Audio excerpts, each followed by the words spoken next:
Hello students, आज मैं आपको हिंदी ग्रामर का चैप्टर 5 जिसका हेडिंग है लिंग। लिंग मीन्स जेंडर, मतलब इस लिंग क्या होता है, इसके कितने भेद होते हैं और इसे कैसे समझा जाता है, तो मैं ये आपको एक्सप्लेन करूँगी आज। तो हम लोग स्टार्ट करते हैं चैप्टर 5 लिंग। संज्ञा के जिस रूप से व्यक्ति या वस्तु की नर या मादा जाति का बोध हो उसे व्याकरण में लिंग कहते हैं। अब लिंग किसे कहते हैं? संज्ञा के जिस रूप से, मतलब संज्ञा आप लोगों ने पहले पढ़ चुके हैं, तो उसके जिस रूप से व्यक्ति या वस्तु, मतलब किसी व्यक्ति या वस्तु के नर या मादा होने का बोध हो, मतलब वो स्त्री जाति का है या पुरुष जाति का, ये बोध होता है, उसे हम लिंग कहते हैं। बोध होना मतलब पता चलना कि इस संज्ञा के जिस रूप से किसी व्यक्ति या वस्तु के नर या मादा, मतलब पुरुष या स्त्री होने का पता चलता है, उसे लिंग कहा जाता है। अब इसमें है लिंग का अर्थ। लिंग का अर्थ है चिन्ह। चिन्ह किसी संज्ञा का ही होता है। संज्ञा किसी प्राणी या वस्तु के नाम को कहते हैं। संज्ञा या तो पुरुष जाति की होगी या स्त्री जाति की। इस प्रकार लिंग से संज्ञा के स्त्री या पुरुष होने का बोध होता है। अब देखिए, इसमें साधारण भाषा में समझाया गया है। लिंग का अर्थ है चिन्ह। अब इसमें चिन्ह किसी संज्ञा का ही होता है, मतलब संज्ञा क्या होता है? कोई नाम। अब चिन्ह किसका होगा? जिसका कोई नाम होगा, कोई वजूद होगा जिसका। तो संज्ञा किसी प्राणी या वस्तु के नाम को कहते हैं। संज्ञा किसे कहते हैं? किसी प्राणी या वस्तु के नाम को संज्ञा कहते हैं। तो संज्ञा या तो किसकी होगी? पुरुष जाति की या स्त्री जाति की। अब दो ही हो सकते हैं, जैसे कोई जानवर भी है तो या तो वो नर होगा या मादा होगी, और अगर मनुष्य है तो वो या तो पुरुष होगा या स्त्री होगी। तो इसको पहचानने को ही क्या कहते हैं? लिंग, कि वो पुरुष जाति का है या स्त्री जाति का। अब लिंग के भेद। लिंग कितने प्रकार के होते हैं? लिंग दो प्रकार के माने जाते हैं। फर्स्ट है पुल्लिंग और दूसरा स्त्रीलिंग। तो फर्स्ट इसमें हम पुल्लिंग को पढ़ेंगे। शब्द के जिस रूप से पुरुष जाति होने का बोध होता है उसे पुल्लिंग कहते हैं। शब्द के जिस रूप से किसका बोध होता है? पुरुष जाति का, मतलब नर जाति का होने का बोध होता है या पता चलता है कि वो नर जाति का है या पुरुष जाति का, तो उसको क्या कहेंगे हम? पुल्लिंग। जैसे मोहन, बालक, घोड़ा, हाथी, छात्र, पिता, भाई, ये सब क्या है? पुरुष हैं। और जानवरों में क्या है? ये सब नर हैं। तो ये किसका बोध करा रहे हैं हमें? किसका पता चल रहा है कि ये सब पुरुष जाति के हैं या नर जाति के हैं। अब नेक्स्ट है इसमें स्त्रीलिंग। शब्द के जिस रूप से उसके स्त्री जाति होने का बोध होता है उसे स्त्रीलिंग कहते हैं। ऐसे ही जैसे पुरुष जाति या नर जाति का पता चलता है, वैसे ही जिन शब्दों से हमें स्त्री जाति का बोध होता है या मादा जाति का, मतलब जानवरों में क्या कहेंगे हम उसे? मादा योनि। और जो मनुष्य योनि होती है उसमें क्या कहेंगे हम? पुरुष या स्त्री। तो पुरुष का जिससे पता पड़ता है वो क्या होता है? पुल्लिंग। और नर स्त्री जाति का जिसका पता चलता है उसे क्या कहेंगे? स्त्रीलिंग। तो स्त्रीलिंग में किस चीज़ का पता पड़ता है कि वो स्त्री जाति का है? जैसे मीरा, गुड़िया, लड़की, घोड़ी, हथीनी। अब घोड़ी और हथीनी मादा है, मतलब घोड़ा तो उसका स्त्री जाति क्या होगी? घोड़ी। हाथी का हथीनी। तो स्त्री जाति का जो बोध करा है उसे क्या कहेंगे हम? स्त्रीलिंग कहेंगे। अब देखिए पुल्लिंग शब्दों की पहचान। अकारांत तत्सम शब्द पुल्लिंग होते हैं। पत्र, चित्र, वन, जल, पुष्य, मस्तक, मेघ, घन, लोभ, ये सब। ये देखिए आपकी बुक में जो नीचे ये लाइन दी गई है, ये किसकी? पुल्लिंग शब्दों की पहचान है। ये सब जितने भी वर्ड्स हैं ये सब क्या है? पुल्लिंग शब्द। इन शब्दों की पहचान बताई गई है। अब हिंदी के आकारांत शब्द पुल्लिंग होते हैं। लड़का, कपड़ा, घोड़ा, झगड़ा, नाला, ये शब्द क्या होते हैं? पुल्लिंग होते हैं, पुल्लिंग शब्द होते हैं ये। फिर देखिए छोटे पहियों, कीड़ों आदि का या जिन जोड़ों में भेद करना कठिन है उन प्राणियों का लिंग निर्णय व्यवहार के आधार पर होता है। जैसे खटमल, मेंढक, गीदड़, चीता, भेड़िया, बटेर, ये शब्द क्या है? पुल्लिंग शब्द हैं ये सब। परंतु चिड़िया, कोयल, मैना, अब जैसे चिड़िया, कोयल, मैना, ये सब क्या होती है? मादा चिड़िया होती हैं। तो ये क्या हुई? स्त्री जाति का बोध कराती है ये शब्द क्या हुए? स्त्रीलिंग हुए।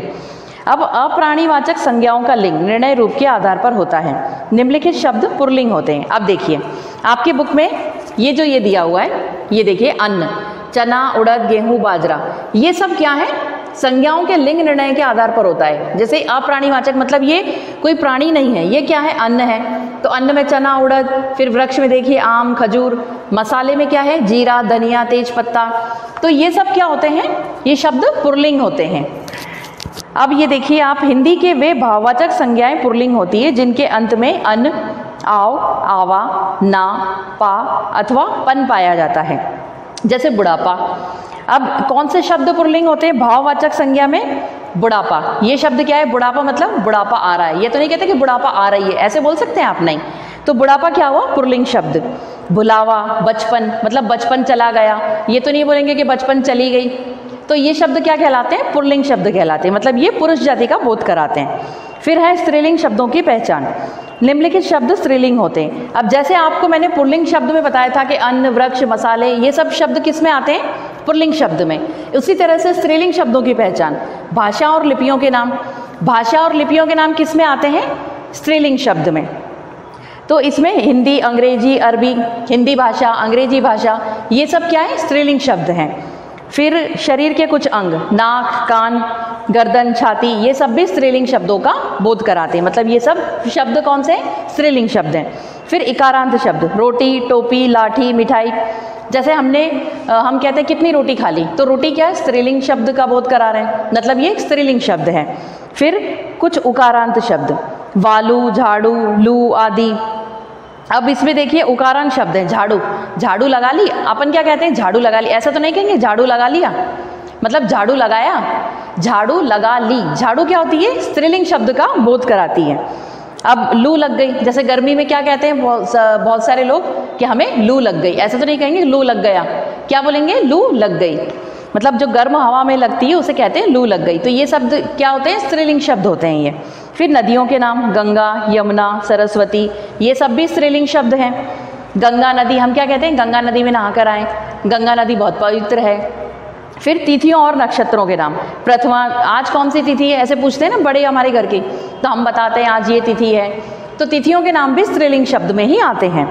फिर वाक्य प्रयोग द्वारा लिंग निर्णय। अब वाक्यों में प्रयोग किए जाने पर लिंग निर्णय मुख्य रूप से 3 विधियों द्वारा किया जा सकता है, क्रिया द्वारा, विशेषण द्वारा या संबंध कारक द्वारा। क्रिया द्वारा लिंग निर्णय, कमल गाता है, कमला गाती है। अब देखिए इसमें क्रिया द्वारा, क्रिया क्या होती है? जो काम हम कर रहे हैं उसे क्रिया कहते हैं। तो क्रिया द्वारा लिंग का निर्णय किया जाता है। कमल गाता है, कमल गाता है मतलब एक लड़का गाना गा रहा है। फिर कमला गाती है, तो ये क्या हो गया? स्त्रीलिंग शब्द हो गया। कमला गाती है मतलब कमला गाना गा रही है, ये स्त्रीलिंग का बोध करा रहे हैं, और कमल गाता है पुल्लिंग शब्द का बोध करा रहे हैं। फिर यहाँ प्रथम वाक्य में कमल के लिए गाता क्रिया या व्यवकार हुआ है।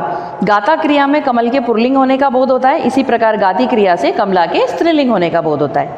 अतः ज्ञात हो जाता है कि कमल पुल्लिंग है तथा कमला पुल्लिंग। मतलब कमल क्या हुआ? लड़का हुआ, और वो गाना गा रहा है, तो ये शब्द क्या हुआ? पुल्लिंग। और कमला गाती है, कमला हुई एक लड़की और वो गाना गा रही है, तो ये शब्द क्या हो गया? स्त्रीलिंग हो गया। अब विशेषण द्वारा लिंग निर्णय। काली घोड़ी, काला घोड़ा। अब काली घोड़ी शब्द क्या कहलाएगा? स्त्रीलिंग शब्द, और काला घोड़ा पुल्लिंग शब्द कहलाएगा। यहाँ घोड़ी के लिए काली और घोड़े के लिए काला विशेषण प्रयोग हुआ है। मतलब विशेषण मतलब होता है विशेषता, के घोड़ा कैसा है? काला है, और घोड़ी कैसी है? काली। तो ये कौन सा शब्द हुआ? विशेषण। मतलब ये उस घोड़े की विशेषता बता रहा है, या उस घोड़े की विशेषता कि उसका रंग कैसा है। तो इससे क्या पता चलता है कि घोड़ी हुई स्त्रीलिंग और घोड़ा पुल्लिंग। संबंध कारक द्वारा लिंग निर्णय। वह राम की बहन है, वह राम का भाई है। अब यहाँ बहन के लिए क्या हुआ है? संबंध बताया गया है भाई और बहन का, तो उसमें बहन क्या हुई? स्त्रीलिंग, और भाई पुल्लिंग। अब ये देखिए स्त्रीलिंग बनाने के लिए आपको कौन कौन से शब्द, जैसे पुत्र का स्त्रीलिंग क्या होगा? पुत्री। ये देखिए यहाँ पर घोड़ा का घोड़ी। जैसे आपको मैं एग्जाम्स में आपको पुल्लिंग शब्द को स्त्रीलिंग में कन्वर्ट करना दिया जाता है, क्वेश्चन में आता है कि पुल्लिंग शब्दों के स्त्रीलिंग शब्द बनाइए। तो पुल्लिंग शब्दों के स्त्रीलिंग शब्द कैसे बनेंगे? पुत्र का पुत्री, लड़का का लड़की। उसी तरह से ये आपको बहुत सारे वर्ड्स दिए हैं। फिर इसमें क्या है? आकारांत शब्दों में आ के स्थान पर इया करके, मतलब बेटा, बेटा का स्त्रीलिंग क्या होगा? बेटी या बिटिया। अब चूहा का चूहिया, बूढ़ा का बुढ़िया। तो ये कौन से? इया शब्द मिलाकर, मतलब बूढ़ा का क्या होगा? बुढ़िया। ये स्त्रीलिंग शब्द बनाना है। फिर आपके शब्द के अंत में आने वाले अंक को इका करके। अब ये देखिए बालक का क्या होगा? बालिका। इसमें हमने क्या ऐड कर दिया? इका, मतलब बालिका। पाठक पाठिका, गायक गायिका, लेखक लेखिका। उसी तरह से इसमें फिर क्या है? अंत में अ और आंख में बदलकर, मतलब बाल का बाला। बाल का स्त्रीलिंग शब्द क्या होगा? बाला। उसी तरह से सुत का सुता, शिष्य का शिष्या, प्रिय का प्रिया। फिर देखिए इसमें नेक्स्ट हेडिंग है पुल्लिंग शब्द के अंत में नी प्रत्यय जोड़कर। ये देखिए नी प्रत्यय मतलब चोर का चोरनी। चोर के स्त्रीलिंग क्या होगा? चोरनी। उसी तरह से मोर का मोरनी।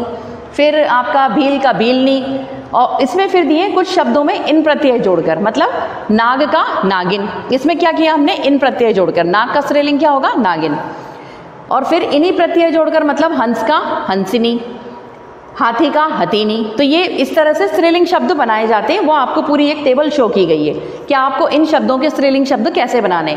आपको यहाँ से लेकर ये ये है पूरे पेजेस, ये आपको पूरे रीड करने हैं और समझना है कि किस शब्द का क्या स्त्रीलिंग बनता है। वो आप ये रीड करेंगे तभी आपको समझ में आएगा कि किस शब्द का पुल्लिंग कौन सा शब्द है और स्त्रीलिंग क्या बनता है उसका। फिर देखिए स्टूडेंट, इसमें आपको इसमें पूरे 12 हेडिंग दिए हुए हैं जो आपको पुल्लिंग शब्द दिए गए अलग से और उन्हें आपको स्त्रीलिंग बनाना बताया गया है। तो आपको 3 पेजेस हैं इसमें, वो पूरे शब्द पढ़ने हैं और उनके स्त्रीलिंग बनाना भी सीखना है आपको कि उनके स्त्रीलिंग कैसे बनाए जाते हैं। इस चैप्टर की बुक के एक्सरसाइज में आपको फिल करके व्हाट्सएप पे सेंड कर दूंगी और इसके क्वेश्चन आंसर आपको रिटर्न में सेंड कर दिए जाएंगे, जिन्हें आपको हिंदी ग्रामर की कॉपी में नोट डाउन करना है। जैसे आपने आगे के 4 चैप्टर्स के क्वेश्चन आंसर नोट डाउन किए हैं, ठीक उसी तरह से आपको इस चैप्टर के क्वेश्चन आंसर भी हिंदी ग्रामर की कॉपी में नोट डाउन करना है और बुक की एक्सरसाइज आपको बुक में ही फिल करनी है, उसे कॉपी में नोट डाउन नहीं करना है। Thank you students.